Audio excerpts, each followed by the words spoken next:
Two things. I look at insight and execution. I look for the freshness in the insight and the newness in execution. To me, a strong business or brand result, they are a given. This will get you to the shortlist, but it's the campaigns with fresh insights and innovation in execution that is what will win the accolades. And most often, the insights are either too complex or vague and perhaps even not linked to the media ideas, or there is just mention of every single tactic rather than just focusing on the most interesting or innovative ones. So, these are the two things that I would look for: insight and execution. Maybe biased, but as a strategist, I look at the strategy section a little bit more. I inspect very closely, and I want to see how the insight and the strategy guides the channel planning.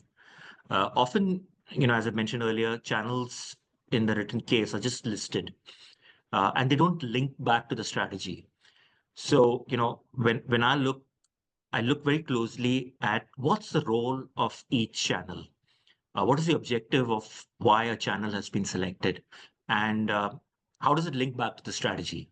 Just to give you an example, um, let's say if the objective is, mid to lower funnel, I want to see how and why something like OOH has been selected as a channel and how it links back to the strategy or the objectives.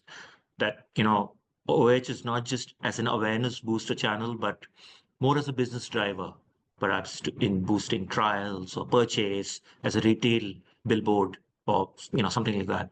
So that's really what I want to look at, how does it link back to the strategy and the business objectives? There was a time where there were very clearly defined verticals. Like there was TV, there was print, there was digital, audio.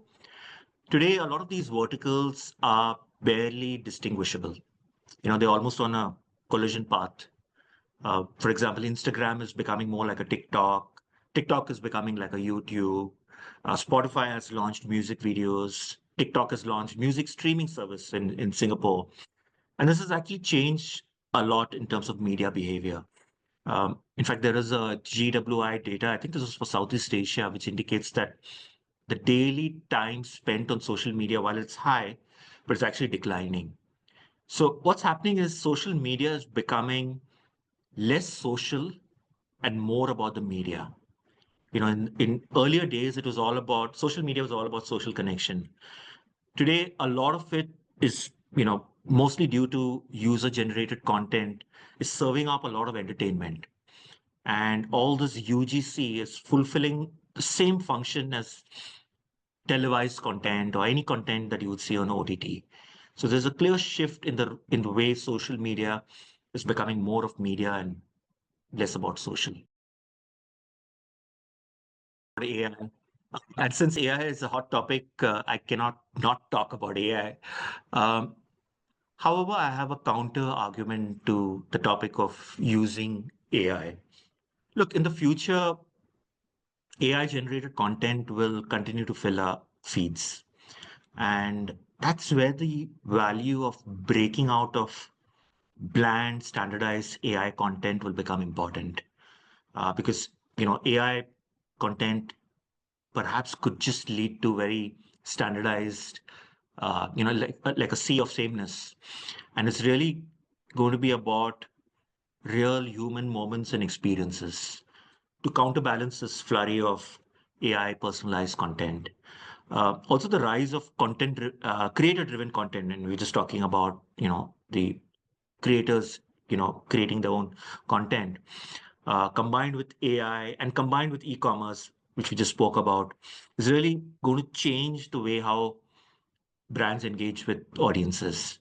And with so much of our feeds going to be filled with AI generated content, and a lot of it is going to be very specially tuned, personalized specifically for us. The value of rediscovering the joys of human experiences will only become important. So it's really about these human interventions and human experiences over standardized AI content, which I think is going to be the next big shift. I've noticed that there is a lot more emphasis today on the execution and amplification of the media activation, which is fine. Uh, but I would also like a return to the basics of media planning, or the media excellence, the excellence in media planning, which I feel has gone missing. And more clients are today demanding media agencies to focus on the brilliant basics, the strategic rigor of media planning. So it's no longer about tactical optimization or very siloed channel planning, but how does the media plan link back to the business objectives? How does it link back to audience strategy? How science-based planning can fuel channel planning or OESP planning. For example, is the use of MMM, or is it reach-based planning or attention planning, and how can that be used to set objectives for campaign optimization and campaign measurement? So it's really that rigor in media excellence and rigor in media planning, which I think has kind of gone missing, and that's something which needs to be the focus, while there is probably a shift more towards optimization and execution of media, and a little bit less on the strategic rigor of media planning.